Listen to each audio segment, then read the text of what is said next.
जय श्री कृष्णा, जय श्री राधे। अर्चना के कृष्ण गुणगान चैनल पर आपका स्वागत है। प्राचीन समय की बात है कि एक चित्रभानु नाम का शिकारी था।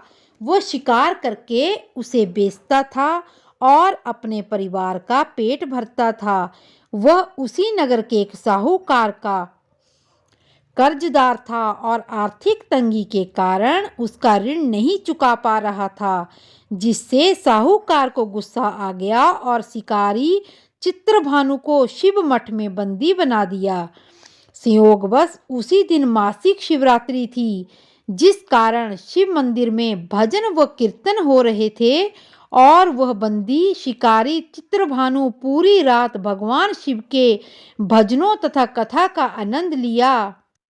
सुबह होते ही साहूकार ने उसे अपने पास बुलाया और ऋण चुकाने के लिए कहा। शिकारी चित्रभानु ने कहा, हे सेठ जी, मैं कल तक आपका ऋण चुका दूंगा। उसका ये वचन सुनकर सेठ जी ने उसे छोड़ दिया, जिसके बाद शिकारी शिकार के लिए जंगल में निकल गया और पूरी रात बंदी गृह में भूखा व प्यासा होने के कारण वह थक गया और व्याकुल हो गया और इसी प्रकार वह शिकार की खोज में बहुत दूर तक आ चुका था और सूर्यास्त होने लगा तो उसने सोचा कि आज तो रात जंगल में ही बितानी पड़ेगी। ऊपर से कोई शिकार भी नहीं पाया जिसे बेचकर सेठ जी का ऋण चुका देता।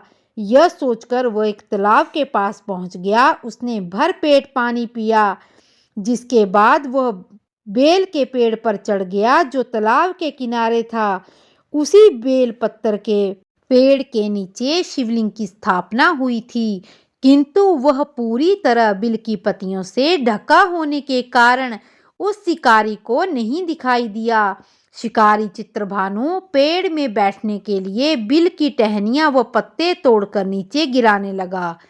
संयोगवश वे सभी टहनियां व पत्ते भगवान के शिवलिंग पर चढ़ते गए और शिकारी चित्रभानु रात्रि से लेकर पूरे दिन भर भूखा प्यासा था और इसी प्रकार उसका मासिक शिवरात्रि का व्रत भी पूरा हो गया। कुछ समय पश्चात उस तालाब पर पानी पीने के लिए एक गर्भवती हिरणी आई और पानी पीने लगी। हिरणी को देखकर शिकारी चित्रभानु ने अपने धनुष पर तीर चढ़ा दिया और छोड़ने लगा तो गर्भवती हिरणी बोली, तुम धनुष तीर मत चलाओ, क्योंकि इस समय मैं गर्भवती हूँ और तुम एक साथ दो जीवों की हत्या नहीं कर सकते हैं, परंतु मैं जल्दी ही बच्चे को जन्म दे दूंगी और मैं तुम्हारे पास आ जाऊंगी, तब तुम मेरा शिकार कर लेना। उस हिरणी की बात सुनकर चित्रभानु ने अपने धनुष को ढीला कर दिया और इतने में वो हिरणी झाड़ियों में लुप्त हो गई। ऐसे में जब शिकारी ने अपने धनुष की प्रत्यंचा चढ़ाई और ढीली करी तो उसी दौरान कुछ बिलपत्तर के पत्ते झड़कर शिवलिंग के ऊपर गिर गए। ऐसे में शिकारी के हाथों प्रथम पहर की पूजा भी हो गई। कुछ समय बाद दूसरी हिरणी झाड़ियों में से निकली। उसे देखकर शिकारी के खुशी का ठिकाना नहीं रहा। चित्रभानु ने उस हिरणी का शिकार करने के लिए अपना धनुष उठाया और तीर छोड़ने लगा तो हिरणी बोली, हे शिकारी, आप मुझे मत मारो, मैं अभी ऋतु से निकली हूँ और अपने पति से बिछड़ गई हूँ। उसी को ढूंढती हुई मैं यहाँ तक आई हूँ। मैं अपने पति से भेंट कर लूँ और उसके बाद तुम मेरा शिकार कर लेना। यह कहकर हिरणी चली गई। चित्रभानु अपना 2 बार शिकार खोकर बड़ा दुखी हुआ और चिंता में पड़ गया कि प्रातः सेठ जी का ऋण कहाँ से चुकाऊंगा। तब शिकारी ने दूसरी हिरणी का शिकार करने के लिए धनुष की प्रत्यंचा चढ़ाई तो कुछ बिलपत्तर के पत्ते झड़कर शिवलिंग के ऊपर गिर गए। ऐसे में उसकी दूसरे पहर की पूजा भी संपन्न हो गई। ऐसे में अर्धरात्रि बीत गई और कुछ समय बाद एक हिरणी अपने बच्चों के साथ तालाब पर पानी पीने के लिए आई। चित्रभानु ने जरा सी भी देरी नहीं की और धनुष पर प्रत्यंचा चढ़ाई और धीरे से तीर को छोड़ने लगा। इतने में वो हिरणी बोली, हे शिकारी, आप मुझे अभी मत मारो। यदि मैं मर गई तो मेरे बच्चे अनाथ हो जाएंगे। मैं इन बच्चों को इनके पिता के पास छोड़कर आऊं, जिसके बाद तुम मेरा शिकार कर लेना।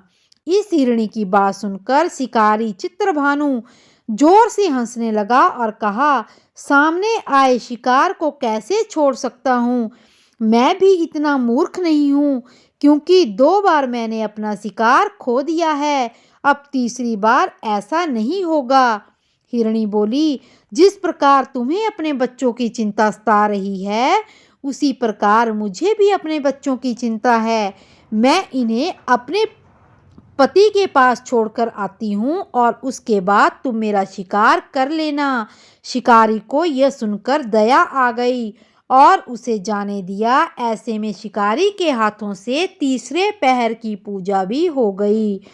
कुछ समय बाद एक मृग वहां पर आया और उसे देखकर चित्रभानु ने अपना तीर उठाया और अपना शिकार करने लगा। तो मृग बड़ी नम्रतापूर्वक बोला, हे शिकारी, यदि तुमने मेरी पत्नियों और छोटे बच्चों को मार दिया तो मुझे भी मार दो, क्योंकि मेरा इस दुनिया में उनके अलावा कोई नहीं है। यदि तुमने उन्हें नहीं मारा है तो मुझे भी जाने दो, क्योंकि मैं उन तीनों हिरणियों का पति हूँ और वो मेरी ही तलाश कर रही हैं। यदि मैं उन्हें नहीं मिला तो वे सभी मर जाएंगे। मैं उन सभी से मिलने के बाद तुम्हारे पास आ जाऊंगा, जिसके बाद तुम मेरा शिकार कर सकते हो। इस मृग की बात सुनकर शिकारी को पूरी बात का घटनाक्रम समझ आ गया और उसने पूरी बात मृग को बता दी। मेरी तीनों पत्नियां जिस प्रकार प्रण करके गई हैं, उसी प्रकार वे वापस आ जाएंगी, क्योंकि वो तीनों वचन की पक्की हैं। और यदि मेरी मृत्यु हो गई तो वे तीनों अपने धर्म का पालन नहीं करेंगी। मैं अपने पूरे परिवार के साथ शीघ्र ही तुम्हारे सामने आ जाऊंगा। कृपया करके अभी मुझे जाने दो।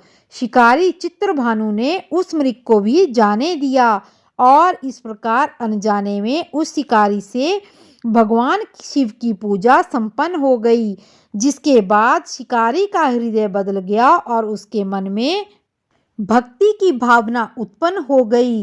कुछ समय बाद मृग अपने पूरे परिवार सहित अर्थात तीनों हिरणियों व बच्चों के साथ उस शिकारी के पास आ गया और कहा कि हम अपनी प्रतिज्ञा के अनुसार आ गए हैं, अब आप हमारा शिकार कर सकते हैं।